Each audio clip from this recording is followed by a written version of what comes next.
All right, guys. What's the one song that should never be covered? Oh, Should I start? Because I have one. I have Please. one. Yeah. Bohemian Rhapsody. Muppets did it better. That's true. The Muppets did do a good version of it, but it was not. It was very Muppety. That is a good one. I was thinking about this earlier. The one I thought of was Good Vibrations.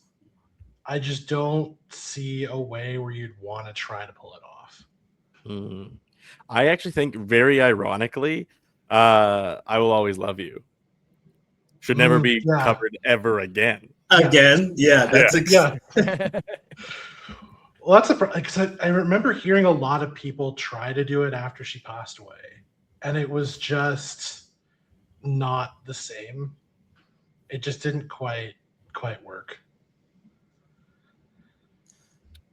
I don't know if I have one, guys. All right. I mean, like, if you're talking about the greatest covers of all time, like A Proud Mary, that's one that you would probably want to leave alone forever. Right. But CCR did Proud Mary. No, I know, but I'm saying the cover version of it is like CCR did Proud Mary, and they did a really good job of it. And then Tina Turner's version is probably like quite emphatically better. So I think Tina Turner is the problem. And I said this for a long time. You know what? You know what should never be covered is like songs that feel so like niche and specific to the artist. Like I think Bare Naked Ladies are hard to cover. Right. You know who shouldn't be covered is you don't want a cover of Weird Al. That's a good answer.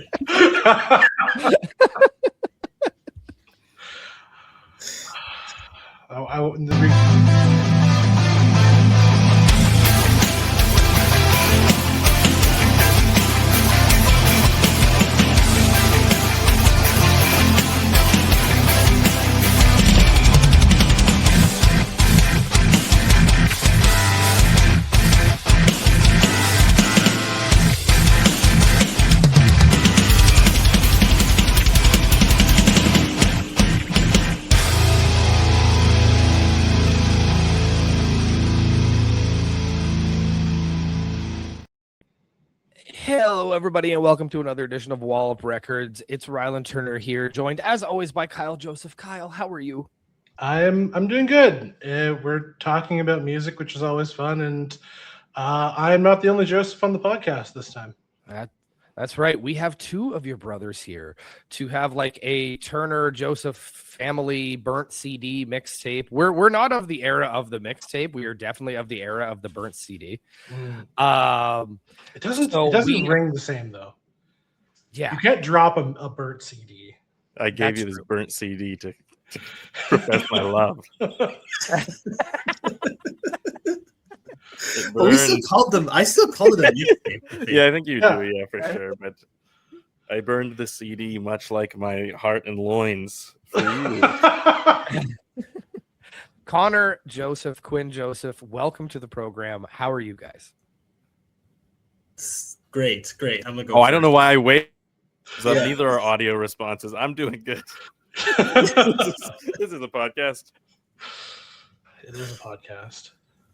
All right, so today we have come together and we have picked 3 covers each. Covers was the theme that we decided to go with this time. Kyle, you are pretty passionate about covers. Why don't you talk to me about this theme?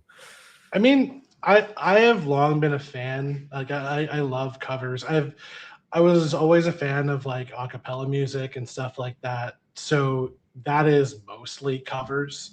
I don't think I included any a cappella in this one, but I definitely really love covers. I love, covers becoming more popular than the original. Like, You're All Along the Watchtowers. That's considered a Jimi Hendrix song much more than it is a Bob Dylan song now because of how good the cover was. And then, just seeing songs evolve and change and get reworked and reshaped in the future is a really cool part of music that you just don't see in any other genre. Guys, are you ready? Are you ready to get into the music itself? Oh yeah. Let's do it. All right. Kyle, you've put together the list. I'm assuming you've organized it in some way. Yes, we're gonna go one at a time, and then we'll cycle back three Worst to times through. best.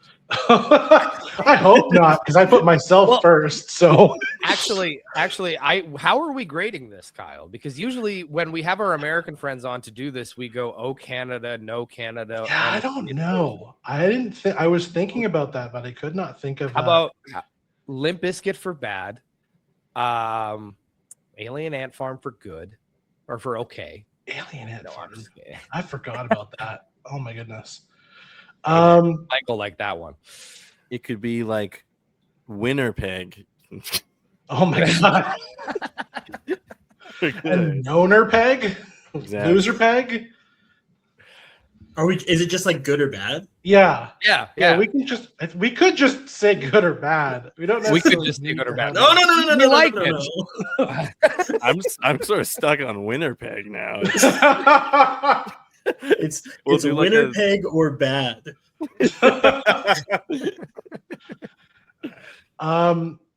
So I put myself with the first song largely because this one requires a lot of exposition, and I figured it would be better to do that off the rip and then not have to do that the rest of the show. But so this one is sort of a song in two parts. The first part is from 1988 to 1998. Garth Brooks had probably one of the greatest decades of music in terms of record sales of all time. Sold well clear of 100 million records, was probably the biggest artist of his time, or very close to, in terms of just pure sales and popularity. His tours were huge. He had some massive concerts and stuff. Then he got asked to do a movie where he would be playing an Australian rock musician over the course of his life named Chris Gaines.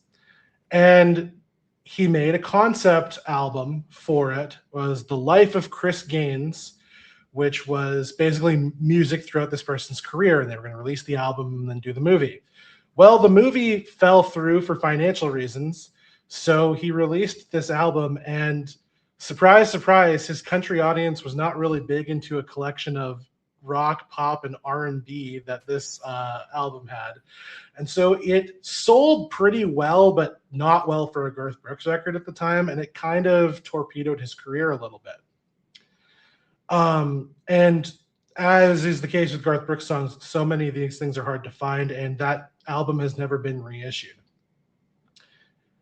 So the biggest song off of it was called Lost in You. The other part of this is how the cover came about. So there is an Australian radio station called Triple J that does a segment on it called Like a Version, where they get usually Australian, but sometimes musicians from all over will come to their radio studio and record a live version of one of their own songs and a live cover of somebody else's songs. And you usually get some weird ones that they do. I know I've showed Rylan, I think, The Wiggles covering Elephant by Tame Impala. There's also, I've seen Bad Guy by Billie Eilish covered by Tim Minchin.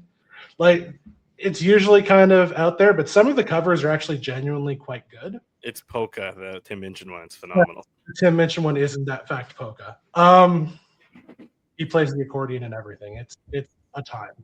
But so on this particular show, they had Childish Gambino come in 6 or 7 years ago, I think. And he decided to cover Chris Gaines's Lost in You. So this is Donald Glover as Childish Gambino covering a Garth Brooks as Chris Gaines song. This is Childish Gambino live, like a version. It's a real Tropic Thunder. Oh, it's a real Tropic.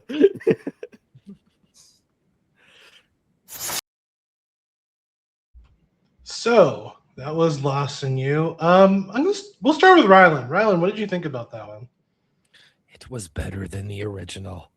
Much better than the original. And look, I didn't even think the original was that bad. I just watched the music video, and unfortunately I had to watch like Garth Brooks like look like that and sing beautifully, because he doesn't not sing beautifully on the track. He's a great singer. It's just he's got to have that wig on, that wig that almost ruined him. This is great. This was great. Like, I would have never, if you would have put this on for me and just said it's a Childish Gambino song, I'd have been like, I can't believe I didn't know that one. I like this. But yeah, no, it's great. I like it a lot better than the original. Winnerpeg? Is that what we're going with? I feel like it's stuck now. I think we're going with Winnerpeg now. Connor, what did you think about this one? Yeah, I did not like the original. Like I listened to it. I had never heard it before, but I listened to it today, and I was blown away with how like fish out of water it sounded. Like, and I like, as Rylan says, he's got a good voice. It just felt so inappropriate for this. Like, this was a really good cover. It does just sound like a Gambino song. I like this. I can't believe it's even like the same song, because I just thought I just decided like, oh, this is just a bad song I don't like. No, it's just like the performance is night and day, and because he has a voice that's appropriate for it and understands the genre. You don't hear Gambino sing like a ton on it. Like, he does, obviously, but he doesn't, like, he's not. I don't know if he has a ton of like full R&B records. Like, I guess Redbone is kind of Redbone's probably the most famous, yeah. But he has a vocal effect on that one, I think, to sing along with that one. So it doesn't quite show his full like voice, and he nails it in this. Cuinn, what are your thoughts on this one? Yeah, I mean, like, for me, the two things I look for in a cover is like, because there's some covers where it's like it's not quite, you didn't really do much to the song, so it just doesn't feel that different. So it's just like you're doing it for the sake of the Luke Bryan fast car problem. Correct. Yes. Yeah. And so like, but this one feels like, as kind of was said before, an entirely different song. It's an absolute Winnerpeg. I think it is. So it's very like genre understanding. I thought the first one was like fine, but once again, I wasn't really. I wouldn't listen again. It'd be like, oh, that's a song that honestly doesn't even quite. Like, I know that's the kind of the point of the Chris Gaines thing. I wouldn't have been like, oh, that's a Garth Brooks song or whatever at all. And so, but this feels like right in the pocket of Gambino, and just like those harmonies are beautiful, and just, yeah, it's a sweet R&B track. All right, that's definitely, I'll take that one. That's one on the board for me, I guess. So we'll move along to the next one that we have, which Connor. I don't even know where to start. Connor, I want you to explain to the listeners your genuine love of Hanson's MMMBop, and then what you've brought to us to go with it. Genuine love of Hanson. I really like Hanson. MMMBop is, I don't know how to explain it, like, other than it just makes me feel good. Like, you're listening to it in the car, it just makes you smile. Quinn's nodding his head, he knows. By the way, two cool things about Hanson. They've done like an acoustic cover of MMMBop themselves, which I almost picked for this, but I thought band covering their own song, but it's really, really good. But they also, like, they have other really good music. They do some cool Bee Gees covers, and they have this one song called I Was Born that I think is just awesome. Like, the thing is, like, I think the running joke is for a long time was how, like, they're Taylor Hanson's a girl or whatever, or like this, it's kind of lame to like them, but they're actually great musicians who then like grew up to be really excellent musicians as adults. And so, yeah, I love MMMBop. But I heard this was from Cuinn, because something that Cuinn and I do is we send each other playlists back and forth about like twice a year. And so I first heard this one from Cuinn, and I'm be honest, guys, I might like this more than the original. It's like Scary Pockets, it just does like a bunch of covers. And it's like kind of like a funk cover of MMMBop, and it works. All right. So Scary Pockets and Lucy Schwartz, MMMBop. Let's give it a listen.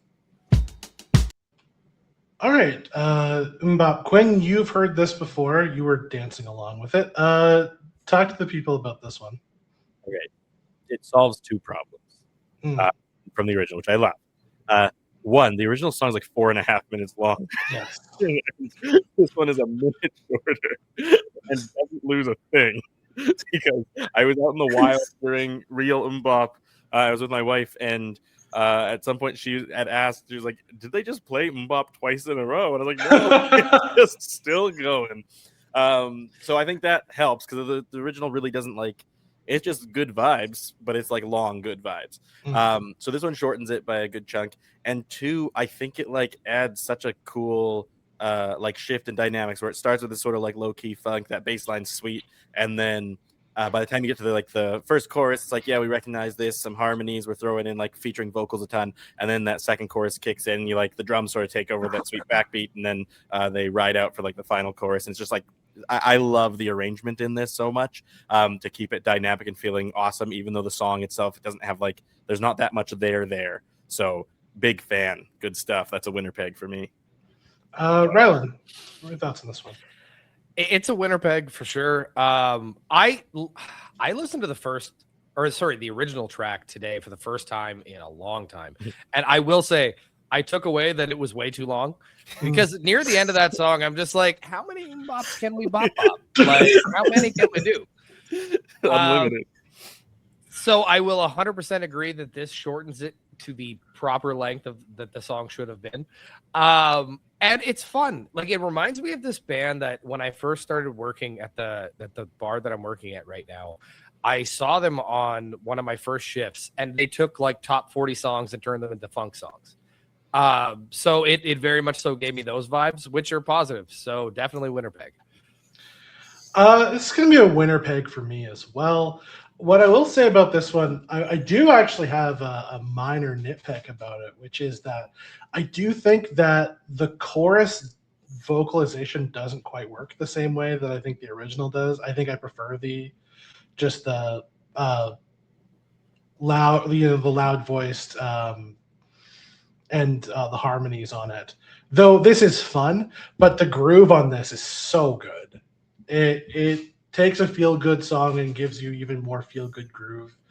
Can't complain about that. And yes, cutting that minute out is doing the Lord's work, because that I listened to that today because I've heard of Mbop a million times, but I listened to it today and it dawned on me, as it does whenever I listen to the song, that it is in fact 4.5 minutes long.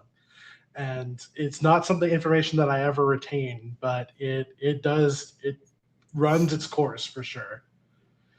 And also no like weird record scratchy sounds that the original. Oh, that was the one takeaway I had of the original song, was I was like, that wasn't necessary at all. Like, why do we have that in here? Because it makes it cool, like the Beastie Boys. It is very. I do agree with Connor that Hanson is a legitimately good band. Oh, I agree with the chorus too. The chorus is better, I think, in the original because it's like, I think this one's more of like we're doing a vocal feature for the Lucy Schwartz or whatever. But like in the original, all three voices just like layered and singing these like loud block harmonies are awesome. So like I'll grant you that. But yeah. Overall, very, very good. Solid cover. Quinn, you are up next, and I gave you End of Beginning. Talk to me about this one. Okay.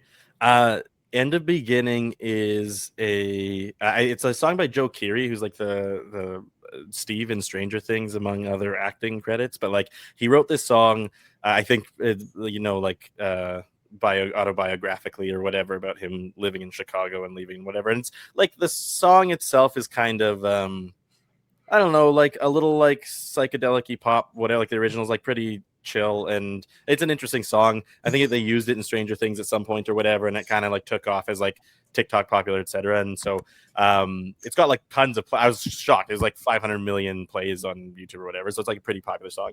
But then I heard this song recently by this band AMH, who does like a lot of like harder, they're much harder core, I guess, than this cover that they're doing. They do tons of covers. The lead singer has some of the best vocals. Like something about it scratches my brain in the right way. And he sounds he's like very Jack Blacky when he wants to as well, which is very fun, but like just sick vocals, and the range is insane. I often hurt my voice trying to sing along.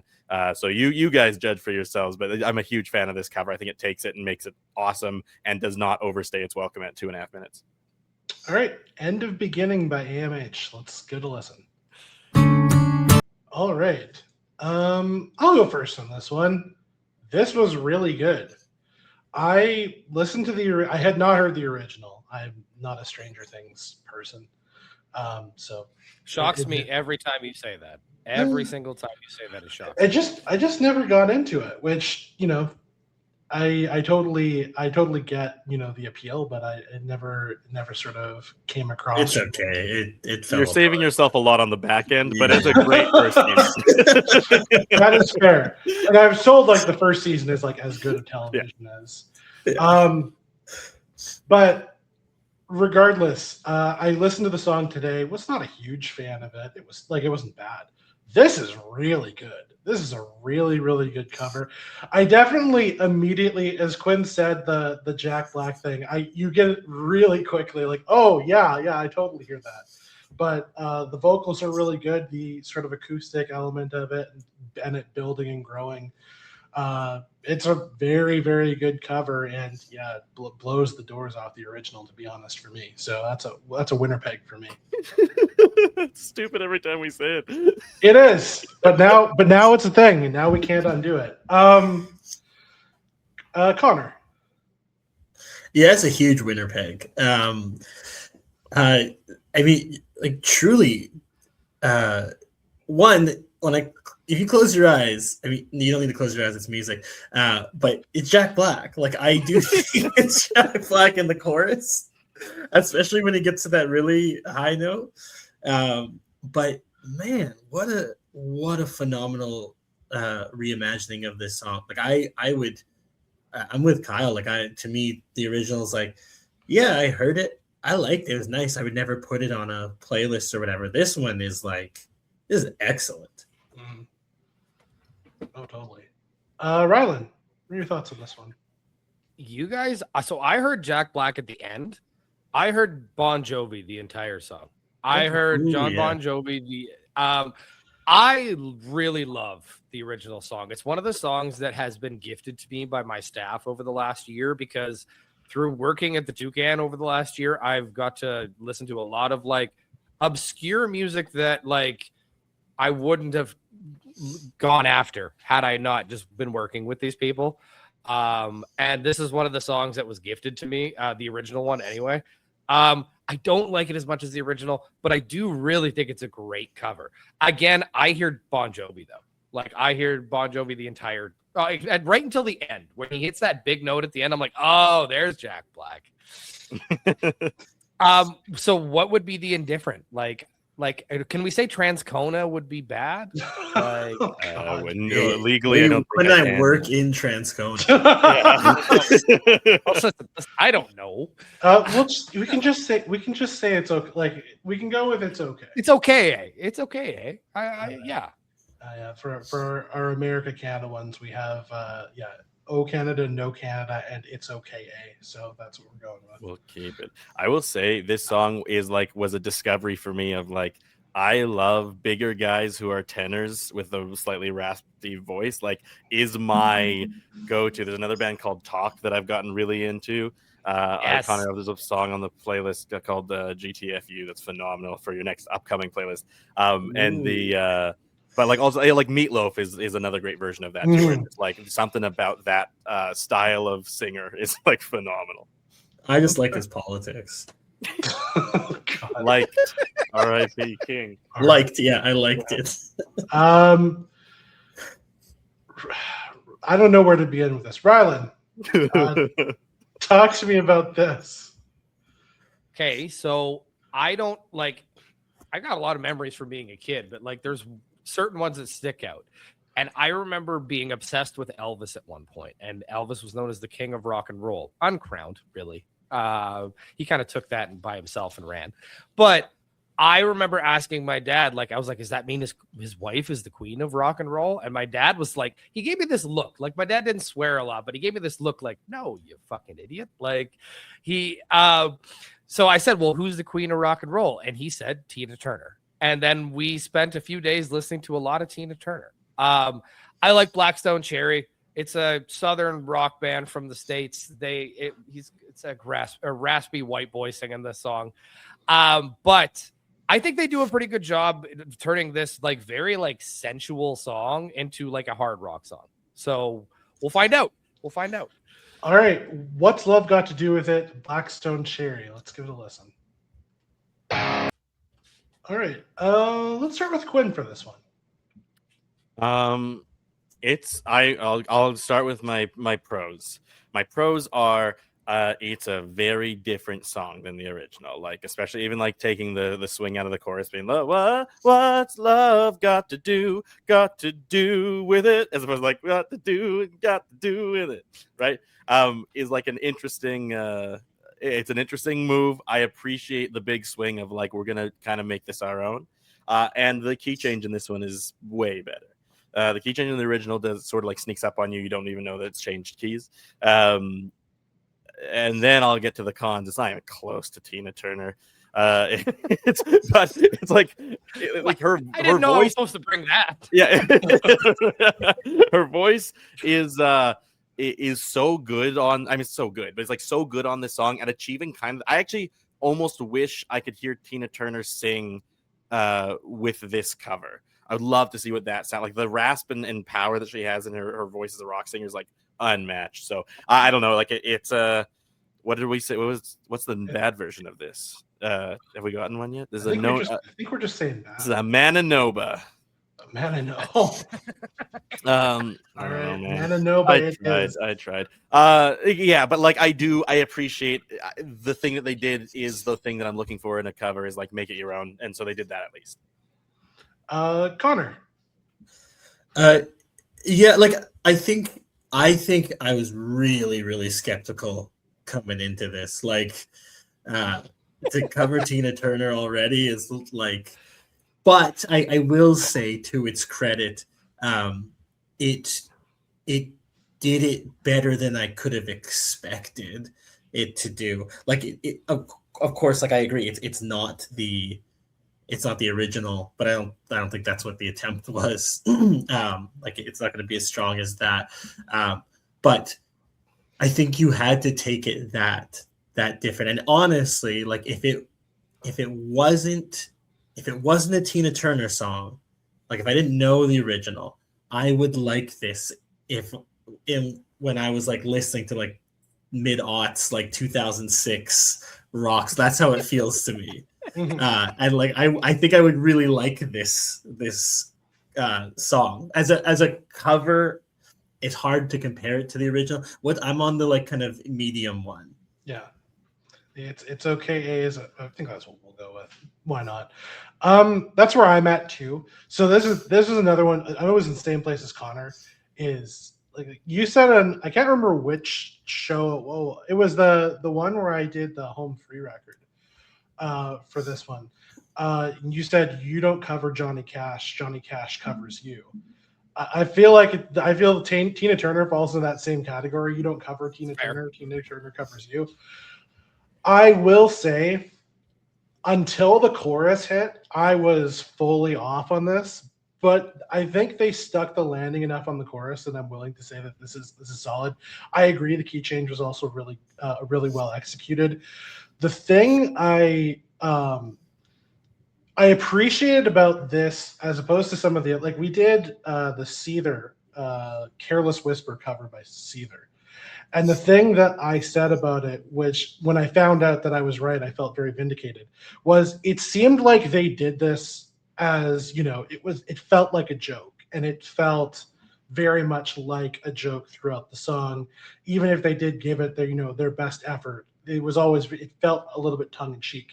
This did feel like a genuine I think it came out like a couple weeks after she passed. So Yeah. like This felt like a genuine, like, we care about this artist, so we're gonna do, you know, this song in our genre. And so I appreciated that. It was a big swing. Didn't quite connect with me at the same level, but I'd say it's okay for sure. That takes me. Newfound Glory. If you guys have listened to some of their covers, there's some really like cool rock or like pop punky covers of pop songs that are fun. Interesting. Yeah.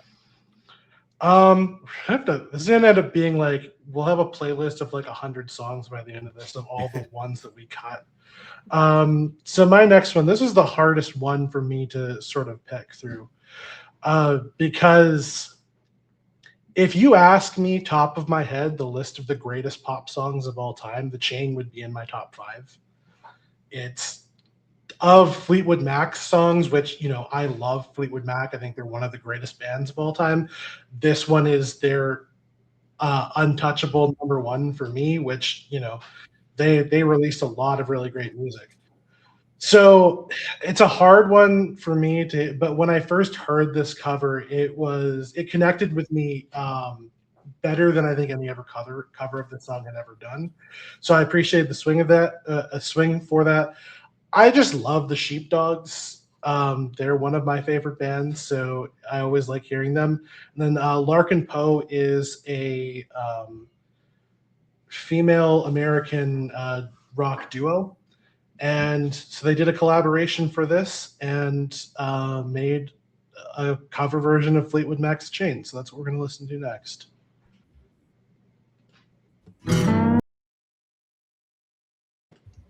All right. Connor, let's start with you for this one. Yeah, I think for me, like, I'm not actually a huge Fleetwood Mac guy.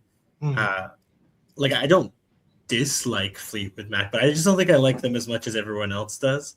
And so, like, The Chain to me was like, I never got it. Like, I never got why it was. It's like how I feel about Fire and Rain by James Taylor. Like, I don't get it. So I like this cover better than the original. Interesting. I thought it was great. And I actually think, like, if you're going to cover a song like that, you have to do it. Like, I think this is the way. It's got to be, like, really, really rich harmonies, really, like, pared down minimalist. My one thing is I think you could have done without the, like, last minute. I think, like, the whole solo thing didn't do anything to, like, add for me. And it felt like a stronger ending around, like, the three and a bit minute mark. But this is a winner pick for me for sure. Yeah, cool. Rylan, thoughts about this one? I mean, The Chain is my favorite Fleetwood Mac song. And I love the Sheepdogs. So you're not going to get a loss on this one from me. I actually disagree with Connor. I enjoyed the attempt at the solo. With The Chain, if you're going to cover it, you either don't do the solo at all or you're going to make an attempt. And I think that they made a pretty decent attempt. Like, it was very stripped down, very different than the original, but also, like, it had the same essence as the original. And, like, again, hearing Ewan in the background just howling, like, I love it. So every time I've seen the Sheepdogs in concert before, and they closed with a Neil Young song. And I'll never forget that moment because the room shook with that voice. So anyway, that's a winner peg for me for sure. Yeah, their cover of Old Man was on my long list for lists for this episode, but I chose this one. Quinn, what are your thoughts on this one? I liked it a lot. I thought it's a winner peg. It was maybe the blackest sounding song with not a black person in sight. What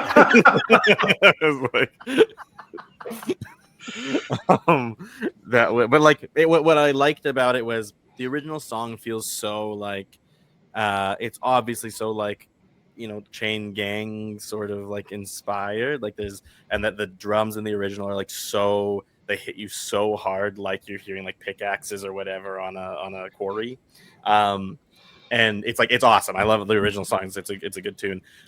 This one was like, let's take the essence of, like, I don't know, it felt like a Negro spiritual style, like that same like slave song style, whatever, but like let's go for it. Like rich harmonies, full chorus sounds. Not a single person is like singing if they're not wailing, and it like the emotion comes out in a really awesome way. So like, I don't know, big fan of the attempt. I love the guitar solo is like one of the best parts of the original song. I am kind of with Connor, like this one was not the same to me, but is also possibly like once again something about the loudness of the first one, or like the driving loud, like it's really in your ears. If you're talking about like sound mix, like that guitar solo is wailing above everything else in the original and stuff, and so like this one doesn't quite have the same mix, but it's not trying to, I don't think so. It's kudos to them, but it's a winner peg for sure.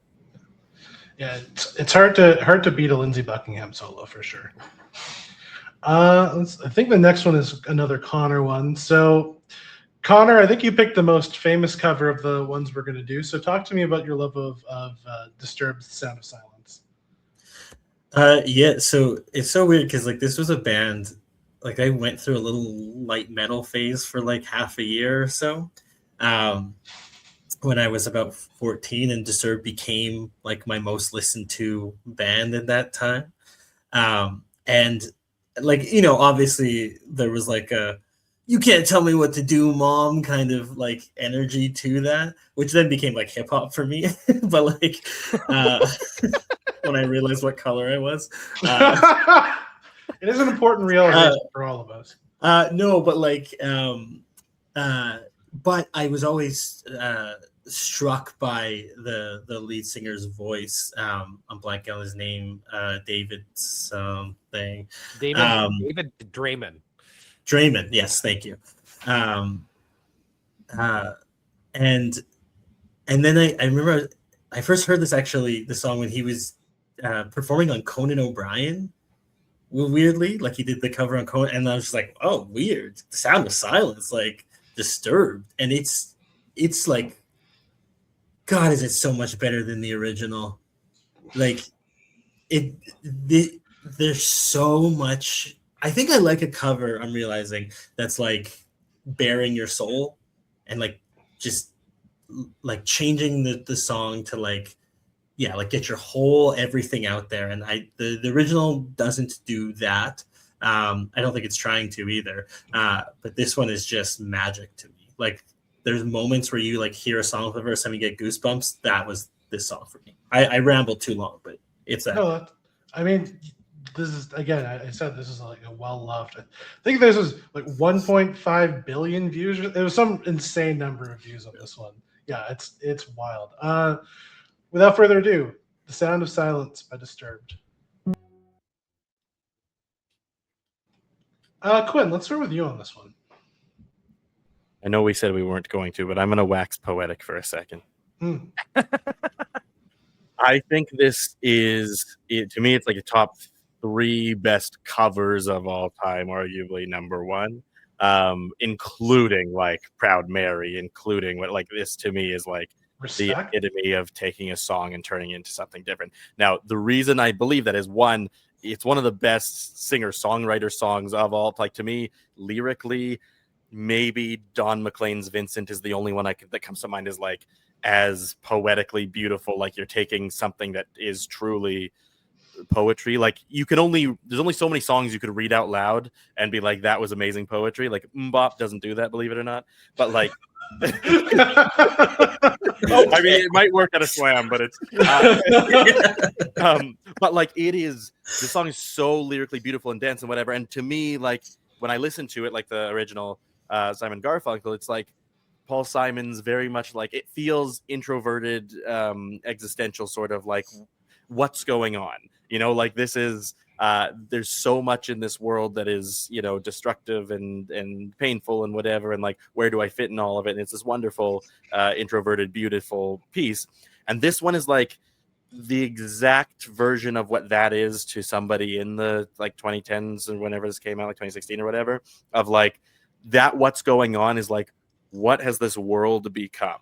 And it's now like an expression that goes from this introverted, I'm looking around and like trying to understand where I fit in, to I'm looking around and I don't understand where any of this fits, if any of this matters. I need to yell. I need 15 8-piece orchestra. I need like timpani instead of what. Like it's so powerful and beautiful that I cannot.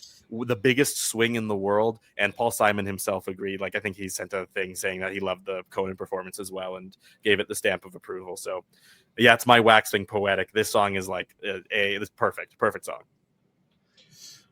Winner peg, sorry, is what I meant to say.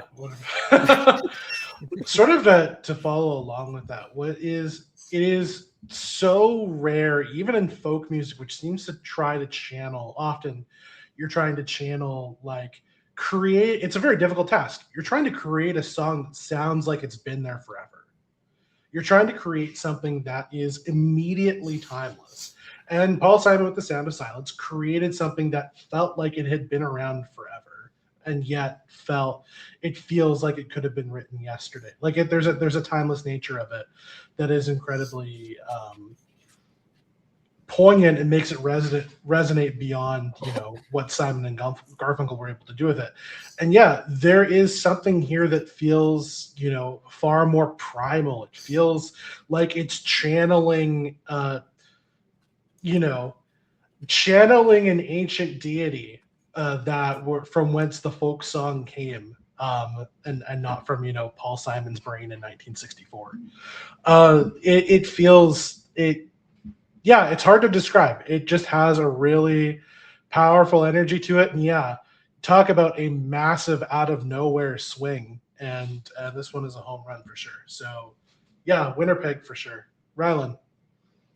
I don't think this is that much of a swing, actually. I mean, to a certain degree, yes. Like taking that song and doing this with it, yes, a big swing.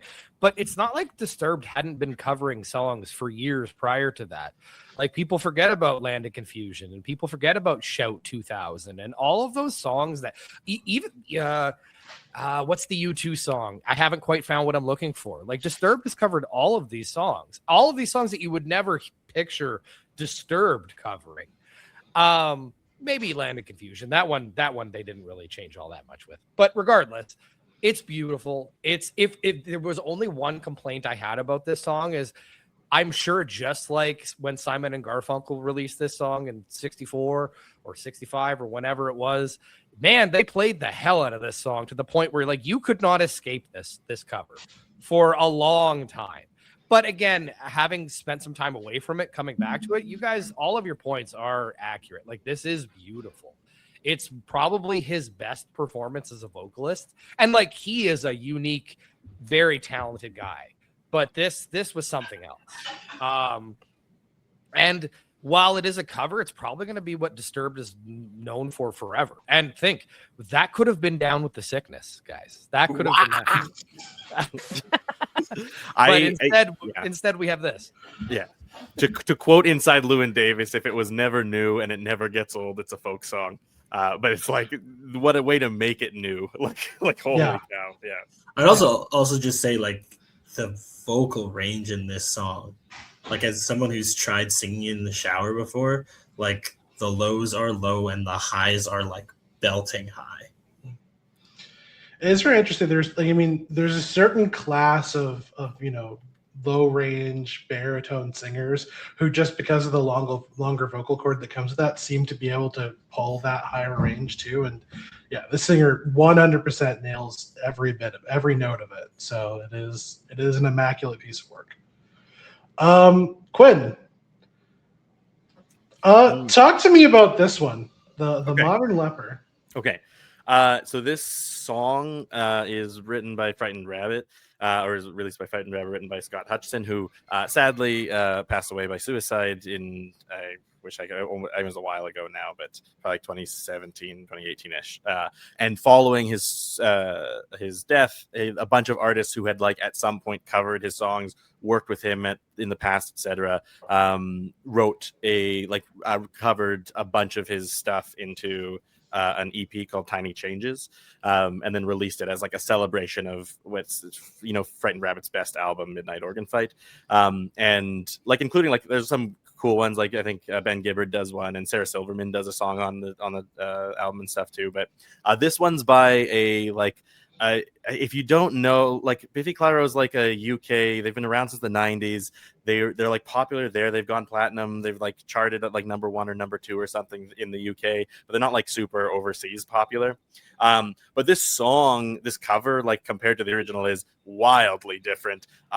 It somehow it's like aggressive, and I really like the original, but this is like I don't know why. For some reason, this is one that also is like so produced in the coolest way, and it changes genre throughout the song that it makes it feel this like small thing feels so very epic to me in a bizarre and cool mashup of sounds where I'm like, it's very rare that I'm like the production of the song is the thing that makes it hit really well for me, and this cover does exactly that and super makes it their own. So The Modern Leper. Yep, The Modern Leper by Biffy Clyro. Am I saying that right? Yeah. Cool. Biffy Clyro. Let's I hope hear it. that's what I think.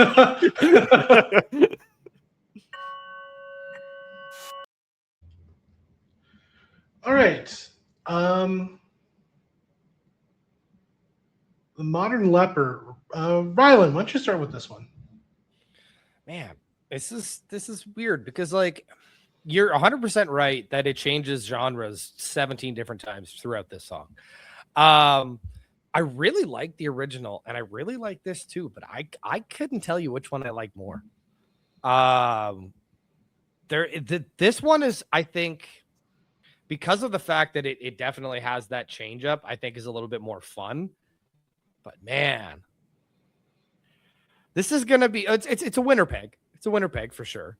But I just can't tell you which one I like better. I'm stuck on that. But this was really, really good. Really, really good. Connor, your thoughts on this one? Yeah, it's so interesting because my brain was just like running a million miles a minute, like listening to this because Quinn turned me on to Frightened Rabbit like several years back, and the thing I always noticed about Scott Hutchison's name, right? That every time he sings, it feels like somebody like barely holding it together, and that's like comes through in his voice. And so it's what's interesting is like in this song, it's like a total reinterpretation of the lyrics. Like, you know, it's the same words, but they're read so differently because in the original, like it is a guy barely holding it together and like being like vulnerable, right? But trying to like hide the pain. And this one is like somebody who is not holding it together and is being like hostile or like volatile or like aggressive, and just like bearing it all for you. I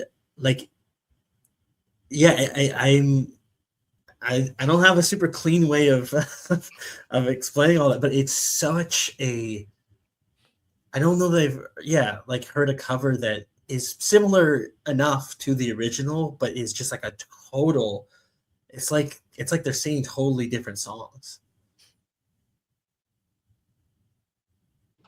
And Winnipeg also, like in a great way. Yeah. This is a hard one for me because it is a very good, that's the problem. As a piece of art, it is excellent. It is a fascinating exploration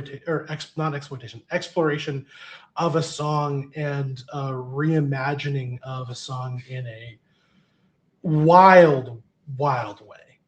But I feel it, what it makes me feel when I listen to it is out of my depth. I feel like it's going over my head a bit. So I don't know.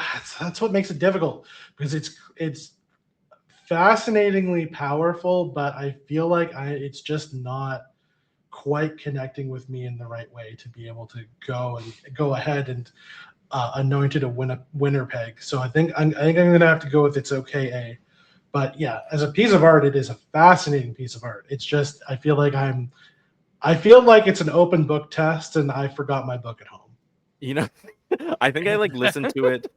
I've listened to it so many times. I used to hate it. Like my first reaction to it was like, "Oh, this is like so not Scott Hutchison and Frightened Rabbit and whatever, and I was like, I just listened to it more and more, and for some reason, especially when you get to do like a deep listen, either like in your car if you got good car speakers loud, or like with like a good quality headphones or something, just to like hear everything going on, it kind of starts to hit different. But yeah, it's a fun cover. It's weird for sure. Yeah. Oh, definitely. It's an out there one, but it is quite well done. Speaking So, of out there ones. yeah. Oh well, never mind. I thought I was going with a different song first. No, So we'll give you all this right. one.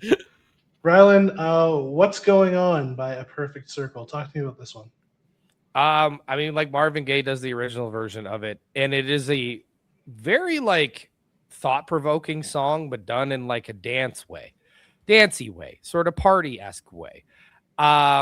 In the and which is also related to the next song I have to choose, or I've chosen as well. But A Perfect Circle, they changed it up very much so. They changed the tone up completely. The original makes me want to like, dance a little bit. Whereas this one, it does not give me that same emotion. I'm curious to know what you guys are going to think about it. This is What's Going On by Perfect Circle. All right, let's hear it.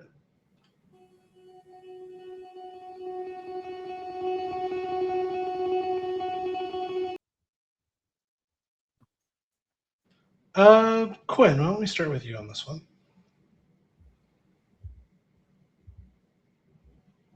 Sorry, I was muted for a second. I think I'm really intrigued by this song.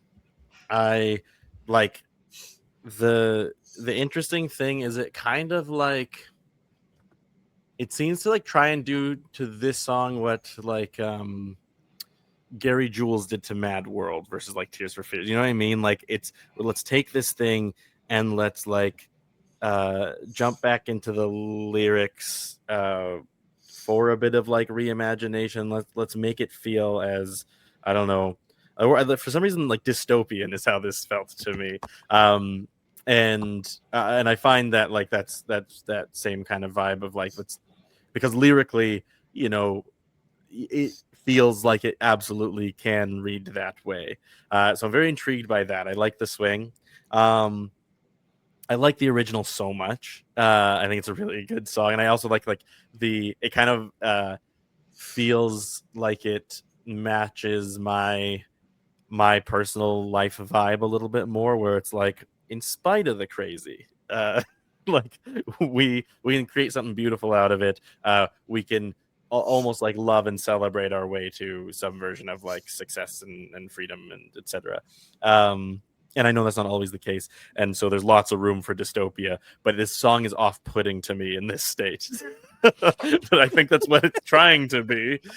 So by that regard, if I'm judging it based on what it's attempting to do, what I think it's attempting to do, that's a winner peg. If I'm judging it based on like, will I listen to this ever again? Absolutely not. Yeah, well, hold on, because you said interesting. This is off of a cover album that they do, and they take some other big swings on that. Like okay. Imagine by John Lennon is on that, and it's very also dystopian. I mean, that song has already breaks. been covered by about 20 celebrities perfectly, so I don't know if I could get better than Mark Ruffalo and Gal Gadot singing into a camera. It's in different keys. Stitched together with only the best Pro Tools editing. Listen, it was a CapCut watermark away from being perfect to me. And anyway, yeah. So that's how I feel about this song. Like I think it's achieving what it's meaning to achieve. It's not for me, dog. So it's simultaneously a winner peg and Manitoba. We're going with Manitoba, I guess. Connor. Yeah, I think if Ennui was a song, that's what this would be. It's interesting that you chose What's Going On because, I always teach like a civil rights unit, and I always use What's Going On as like one of the foundational pieces of it. And like the story of What's Going On is that it is supposed to be from the perspective of a Black soldier who's come home from Vietnam, and they're having like a party as he's come back home. Hence like the party, like dancey kind of feel. And it's interesting because like that what's going on is this like there's like a hopefulness to it, and this one I looked it up. I was like, this must have come out like around like Iraq War, and sure enough, it's 2004. And like they must have been like, I'm gonna go ahead and guess they were critical of the Bush government. I don't know for sure, but I would assume so. I would assume this is a super group of like Tool, the Smashing Pumpkins, so just some hard liberals, right? And so like it feels like, and it actually just feels it feels very how Gen Zs feel today, like where it's just kind of a malaise, a kind of like Quinn said, dystopian, like hopelessness, and yeah, like again, I think I'm just squarely in Quinn's camp. Like I musically didn't do it for me. Maybe because I just love the Marvin Gaye version so much and think of it as like if I'm to teach like what civil rights music or protest music sounds like, it's this. But I think it is like a generational difference. But I do think it also really effectively does what it's trying to do, which is give you a feeling of like I don't think anybody listens to that and goes like, that like I feel good now. Like I think you're supposed to just kind of feel I think uncomfortable is the right word. And so yeah, I think I'm Winter Pagan Man and Nova at the same time. That the context of it coming out in 2004, which is when the song was released, definitely does add an interesting wrinkle to it. Because I agree, it's the Marvin Gaye original is a magnificent protest song, and like I mean, given the wide variety of music that we got out of the Vietnam War, between What's Going On, which is a very, very hopeful song, and then Eve of Destruction, which is an extremely hopeless song, but still like a lot of that music still maintained that like that kind of energy of it might be all right, whereas the modern day feeling is very much less than that. At the same token, I recognize that a lot of people love the television show The Boys. What's it called? Yeah, The Boys. Yeah. This is The Boys as a song. You're absolutely right. What I was gonna say is like if you actually, to me, if you set this to something, when you hear like a cover in a movie or something, and you're like, like what a clear attempt to make this like force fit this into something. This to me, this song set to like cinema, you might not even recognize that it's what's going on, and I think that's like perfect for it. Yeah, but like I watched 2 episodes of The Boys, I think with Connor while he was watching it, the first 2 episodes, and I immediately clocked I will never watch this show again because Grimdark and I do not get along. I just can't put myself in that place. I need some, not levity, but like I need there to be like some point to this aside from this sucks, everything sucks, it's always going to suck. You retreated to a hole and watched Ted Lasso. It's a salve. Oh God. Oh God. Kyle's just like those folksy references. Kyle, I'm with, or my wife is with you. I'm sort of with you. It's hard to watch. I've been watching the first season for about 4 years now because I have to catch Mo in a very special mood to watch. The I couldn't binge it. I can't believe people binge that show. I could do like 1 episode and I'm like, oh, okay. But that's the thing. Like I watched BoJack Horseman. I deeply love the show BoJack Horseman, as evidenced by a later pick that I'm going to show. But that show, if you sort of extract yourself from, well, this one character feels hopeless, but the rest of the things that are going around, like there can be hope beyond outside of trying to continue to root for the same person who keeps making the same but he mistake. also he also they keep introducing hope to that character. Yes. Like Yeah. the tragedy of the show is when he disappoints us. Right. Exactly. But whereas like there is no attempt for hope in Grimdark. Like that's not the point. As art Thanks a lot, again, Rylan. yeah.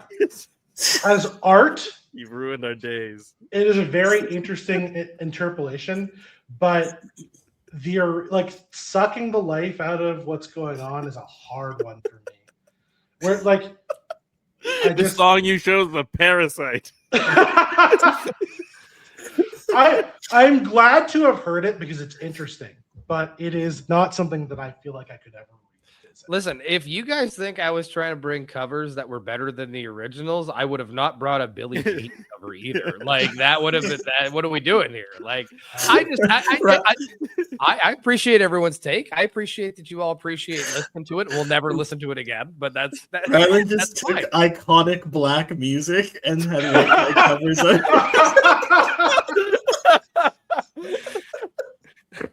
like one from each like 70s, 80s, and 90s. Yes. Unintentionally. Oh I'm realizing God. now that you're absolutely Like, right. I totally did it that. just felt right. It just something about So far, I think you guys have Oh, chosen God. songs that it's like white people songs that you've just added more white people to. Yeah, 100%. Yeah. Simon Like, and I'm Garfunkel, why don't you add 15 cellists? Or white people playing funk to Yeah. a Mormon family song. Yeah.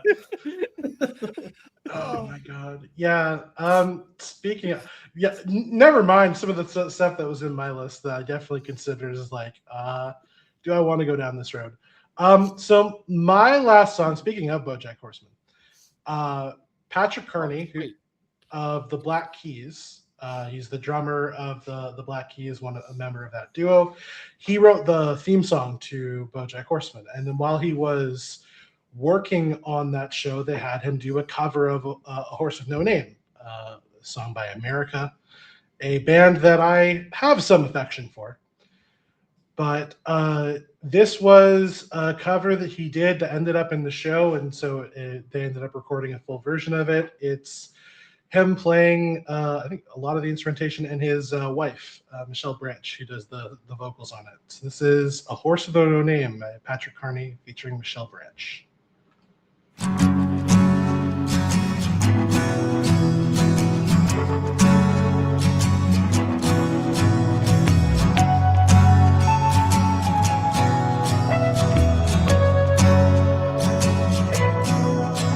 On the first part of the journey, I was looking at all the life. There were plants and birds and rocks and things. There was sand and hills and rings. The first thing I met was a fly with a buzz and the sky with no clouds. The heat was hot and the ground was dry, but the air was full of sound. I've been through the desert on a horse with no name. It felt good to be out of the rain. In the desert, you can remember your name, 'cause there ain't no one for to give you no pain.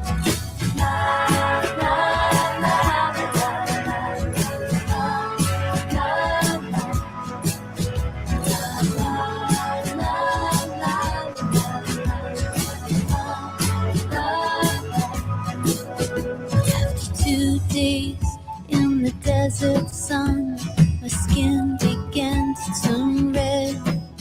After 3 days in the desert fun, I was looking at a riverbed, and the story it told of a river that flowed made me sad to think it was dead. You see, I've been through the desert on a horse with no name. It felt good to be out of the rain. In the desert,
desert had turned to sea.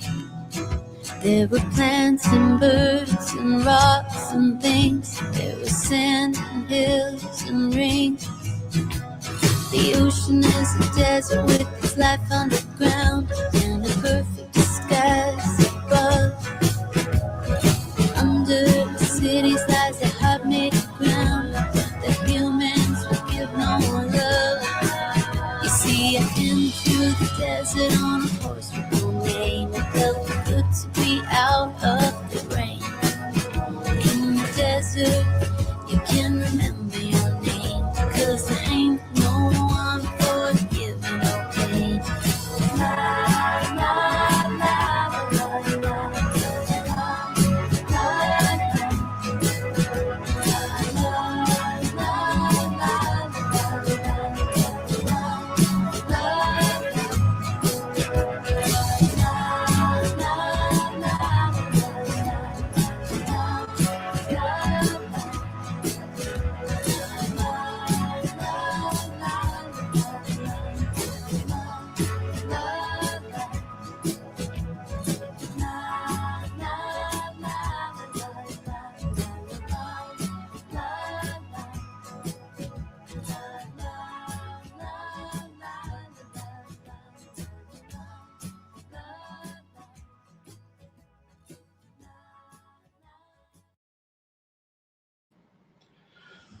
Rylan, why don't you start with this one?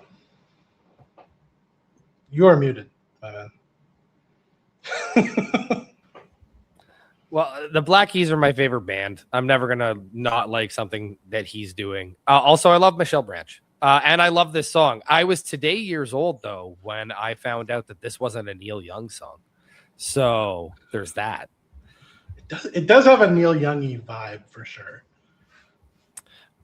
Yeah, this is a winner peg for sure. Connor. I'm gonna be critical, and I'm gonna be critical because I think it breaks a cover rule, which is it doesn't separate itself enough from the original. I actually think it's a very good version of the song. I think it's a nicer, maybe even a nicer sounding version of the original. But I think what they basically did was take the original song, put prettier voices, like a prettier voice on it, and resubmit. Like I don't think it is wildly different enough for it to be what I want to see from a cover. So I it's a weird criticism because it's like I like the original song. I like what they did. Like it still sounds like a good song. But it doesn't do anything for me as like a step or like a change that makes me like choose this one, except for that like the voice is made like nicer than America's singer's voice. That's her. It's an okay. Yeah. It's okay. I think I also fall into OKA. But for basically the same reason. I don't have too much more to add to it. Like America is a fun bit. A side note, do you think when they found that no one else had that band name, they're like, holy. Like I feel like Canadian rock icons, the band, had a similar feeling when they're like so no one's we're the first. Okay. Both bands I think underachieved with what their names are. What is interesting about I'm pretty sure they're like a couple, like one of the members is from the UK too, so I think they're both they're like an interesting duality. But yeah, but like this original song is basically this. It is like a CSNY sort of like it also sounds like a Neil Young. The lead singer actually sounds like Neil Young also with like the kind of intonation, so like I totally get that. But like it's a good tune.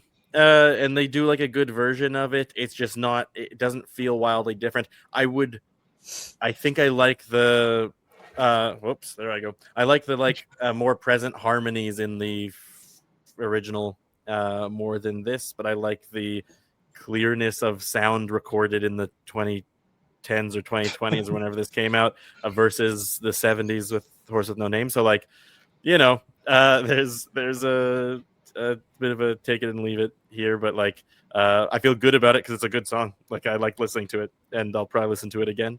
But I would flip flop between this and America. That's fair. We'll move on to Connor, your last one. Oh, okay. So like I flipped last second on this. Does anybody remember the Subway singer? There's this guy who was like singing in New York subways. I remember that It being was like a thing, decade but ago. Yeah, I remember it That- being a thing, but I don't. Yeah, that's this guy Mike Young. And I think that this version of Unchained, like everyone's done an Unchained Melody cover, and I think I'm going to go out on the limb and say this is the definitive Unchained Melody. It is so phenomenal. It's like when I hear this, I think like Sam Cooke. He has an incredible. In fact, I'm sure he's done a Change Is Gonna Come like cover with the voice that he has. I won't say too much more about it, but like this guy has a super cool story. I think he went on like one of those like talent, like America's Got Talent or whatever, or X Factor, one of those, and became like a semi-finalist. But he was like literally just like a homeless guy who sang on the subway, or like in the station, and I think he got stabbed at one point too. Like, but he's just like 65, incredible voice, and yeah, that's all I have to say about this. All right, so Mike Young, Unchained Melody. Let's give it a listen. Quinn, why don't we start with you here? I loved it. I mean, it's just a crazy set of pipes. What an instrument! And like, it's very. If anyone's ever had if you are like a jazz fan, there's a wonderful, I think maybe a couple albums or whatever, but it's like Joe Pass and Ella Fitzgerald did these albums together that was just like super stripped down, just jazz guitar and Ella singing. And it's like the kind of voice that you need to have to like nothing interesting is happening on the guitar until like the cadenza at the end, little whatever. Like it's just arpeggios, chords, and then just like go off, King. Like in the meantime, and boy does it deliver. Like you never once, even though it's long and it's a ballad and not much is changing, like as far as arrangements go, it is beautiful. And it's the kind of like, this instrument needs to get out of the way of this person to make it maybe shine at its best. And though I will say, like the Joe Pass, Ella Fitzgerald's kind of thing is like, here's two legendary people collaborating, and they, it hits a little bit in cool ways that way too. But this is very much just like, how can you feature a voice the absolute best you can? And I think this does a great job of that. So winner peg for me. Rylan. 100%. I love like almost every version of this song. I how funny is it that like dying Elvis singing this song might be go down as his best performance of all time throughout his entire career. He's just on his deathbed, just belting. Which I believe was a toilet. Yeah, it's true. It was a death seat. But no, just like every version of the song is great. But man, this, Connor, you're right. Like this is probably the version of this song to listen to. Like, wow. It's definitely on my playlist from this point forward. That's for sure. Winner pick. It is a winner pick for me. I will be slightly contrarian in saying that I do think for the first like 40 seconds of it, I wish that the vocal was not less powerful, but a little less understated in terms of like some of the vocal, the tricks and runs and things like that. I wish it had started a little bit more just, straight up and down to builds to that. But I mean, can't deny the voice. It is incredible. And I mean, it's a very good, and Quinn was very right. The instrumentation is not complicated, or there isn't a lot going on. They haven't done a lot to the song aside from just get this guy who has that voice to sing it. And, sometimes that's the way to do it. So totally works. Winner pick for me. Quinn, your final one. This is a cover of Heroes by originally by David Bowie, but this is Peter Gabriel's cover. I think on this album, Peter Gabriel, I mean, this is the same one with where he does his Book of Love cover, which I also think is the best version of that song. But man, to me, like, what's interesting about the David Bowie version of the song, which I think is like, he's great. It's a great song. There's something about orchestra. Maybe this is a theme for me. Something about orchestrating something like fully and fleshing it out into like the grandness of the things that are being talked about, and trying to elevate it by like adding instrumentation that has more like depth and richness than often what Bowie would like sing to, which is like, you know, the 80s get up of like, and maybe some like extra synthy stuff and whatever. But this to me is just like such a beautiful cover that is ultimate cinema fodder, and I love cinema sounding music as well. So like, if you're ever just like walking down the street and want to feel like a main character, throw on this cover. All right, so Heroes by Peter Gabriel. Let's give it a listen.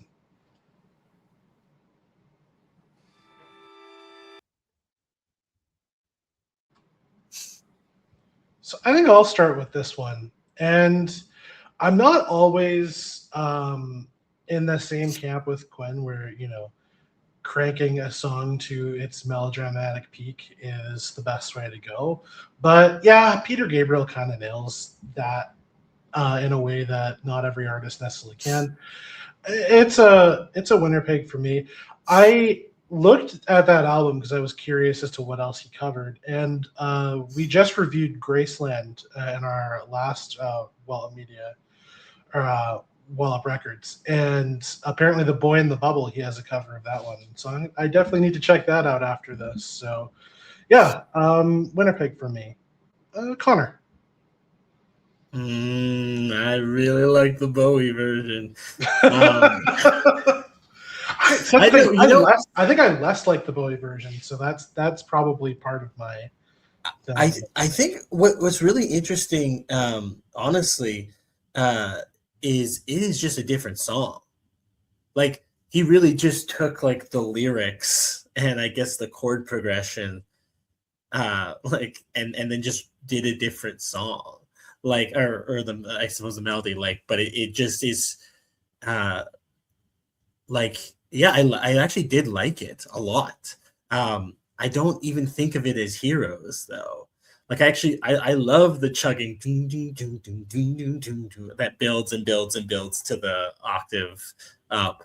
By the way, if we're going to talk about cinematic, what's more cinematic than when Shane Falco, is that his name? Shane Falco. Yes, I was literally the looking cheerleader in The Replacements, and when they're in The Perks of Being a Wallflower, when they're standing in the car like this, those are both to Heroes. I'm thinking more melodramatic, cinematic. This is, certainly you don't want this. I was actually while they're out the window putting there.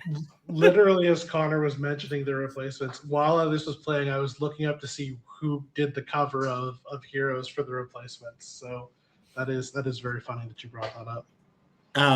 But what a mediocre movie that was. How dare you? I haven't seen. I think there's a lot of really underrated 90s football movies. So, or wait, was that early 2000s? I think that literally was 2000. Oh, okay. Okay. The Will Annie. By the way, this is Keanu Reeves quarterback. Who yeah, and he nailed it. But yeah, I'm thinking I'm quarterback. You could just say I'm thinking I'm back, right? Like, they literally are former football players. It is actually a winner peg for me, though. I like Bowie's version better, but it's just a totally different song. But Peter Gabriel's arrangements, like that's maybe, as much as he's a phenomenal voice, like that is maybe the strongest part of his music. It's always beautiful. Rylan. I love Bowie. I do enjoy the original, but man, today I was reminded that the original is like well over 6 minutes. And it's too long. Yeah. This was a nice, condensed, very emotional version of that song. I will agree with Connor, is it's very different. I don't know if I could if I would consider it the same song, but I did enjoy it. It's a winner peg for sure, but it's wildly different. Very, very, like, the whole song felt like a journey. It definitely has an arc to it. I would say, side note, if you want to make yourself laugh like I do when I sing this song or listen to it, I do replace every, like, just because he always goes like, I wish I can remember. I always make it like dolphins can do the same thing. So it's always like, I wish I could fly like dolphins can fly. And same with remember. And it's a good time. You try it out. You don't have to tell me that you did it, but you're welcome. Oh my lord, that's funny. To close this out, Rylan, you brought Billie Jean by Chris Cornell. Talk to me about this one quickly. Michael Jackson was a genius, and he turned a very like hard to talk about subject into an incredible pop dance hit. And then years later, Chris Cornell was like, well, let's really dig at the emotion of this song. And well, if you thought I took everything out of what's going on, then just stay tuned, because here's Billie Jean by Chris Cornell. All right, let's give it a listen. Connor, let's start with you. Yeah, I didn't know what to expect. That kind of was sick. Like, I actually think like it's hard to like get obviously such a famous song like Billie Jean out of your head, but I think like with the lyrics, this is probably how the song was meant to be sung. Like I don't know how to explain, like yeah, just like lyrically, I think it's exactly how Rylan set it up. But that, yeah, it was really good. Like again, I think it's a big risk to swing at such iconic songs, but I think they connected. Like it's a solid hit for me. That's a winner pick. This was the album that he also had like the James Bond theme song for Casino Royale on. So like he was already swinging pretty good. He was like, let's do Billie Jean too. This is the one thing that makes this hard, is that it's Billie Jean. And I agree with Connor. I think this is also a winner peg for me. It is a harder one because, again, it's hard. It is a complete departure from the original, which is good because you need to be a complete departure from the original if you want to cover a song as, ubiquitously famous as Billie Jean is. But it does work, the sort of country bluesy type of instrumentation that they put behind it. Obviously, Chris Cornell has an excellent voice, so there's no concerns with that for sure. Yeah, it is a weird one for sure, but it definitely lands in a good place. And again, it's one of those things that, like, is it better than the original? I mean, no, Billie Jean is a sort of untouchable song, but it's not really trying to be the original. So it's kind of a weird, it's not even a reasonable question to ask. So yeah, I'll say it's a winner peg. Quinn. I mean, listen, here's my contrarian take. I don't like Billie Jean, like as a song, the original. It's never hit with me in any way. I'll concede, obviously, Michael Jackson's like one of the greatest iconic singers, dancers, people of all time, possibly on the top 10 most famous human beings ever list. But like, I never quite got why that song of all of his tunes got like so crazy big. I like this cover better than the original for sure, as far as like songs that I'd listened to. I mean, Chris Cornell, like R.I.P., was phenomenal, a great voice, kills it with a cool arrangement. I love the guitar solo, just like shreds in this too, which is awesome. Yeah, I think if you're gonna do the song, like you got to do it way different. There's the version, if anyone knows the Civil Wars, they're like or they were like a married, singer-songwriter duo or whatever. They do a version that's like really not good. I don't like it at all. And it's like they similarly take like a very different approach to it. But like this to me is like, take that song, make it your own. and like rock out on it in a way that I think actually like the slowness of it features the vocals, like as a ballad, features the vocals way better than the MJ version. Because like obviously MJ has a killer voice, and if MJ did a ballad version of this song, I bet it would rock. But like, yeah, for some reason, just the danciness and the synthiness of the original doesn't hit like this one does for me. So big winner peg to end off on my end. Awesome. So that gets us to the end of our covers episode. This is a lot of fun. I don't know. So this is the thing. We usually go to our guests to say if they want to plug anything. I don't know if you guys plug things. Do you want to plug JHG or anything like that? Or you guys, are we just going to wrap? Or no, of course we plug. We are at JHG Create. No, I'm kidding. I don't know what our socials actually are. I think they're at JHG Creative. We run a theater and like sometimes film, whatever collective, a creative artistic collective called JHG Creative out of Winnipeg. So check them out on, I think Instagram's probably where we post the most, but I believe we're also on probably a YouTube and TikTok and that kind of stuff, but probably more quietly there. Had another phenomenal Fringe show this year that I went to see twice and enjoyed greatly. Aptly, one of my favorite jokes in that show is a character says, "Oh, like guys, I have bad news," and then I get to respond. My character responds, "Wait, like Michael Jackson bad or like Michael Jackson bad?"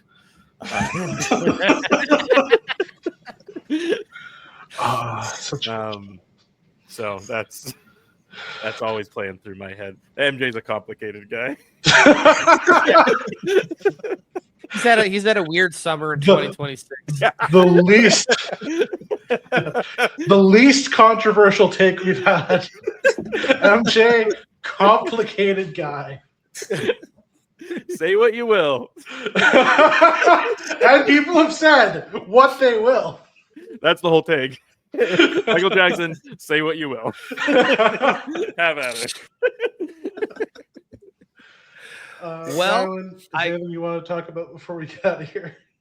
I think this wraps us up for August. World's Funniest Podcast is available for audio listeners at the end of the month. Connor, Cuinn, thank you so much for doing this. This was a lot of fun. I'm so happy that I ended positively and I didn't destroy all the black excellence I brought today. I was nervous going into that one. I won't lie to you. I was like, oh. With all that being said, why don't you send the people home happy? Thank you for listening all the way to the end of this. We appreciate each and every single one of you, and you have been walloped.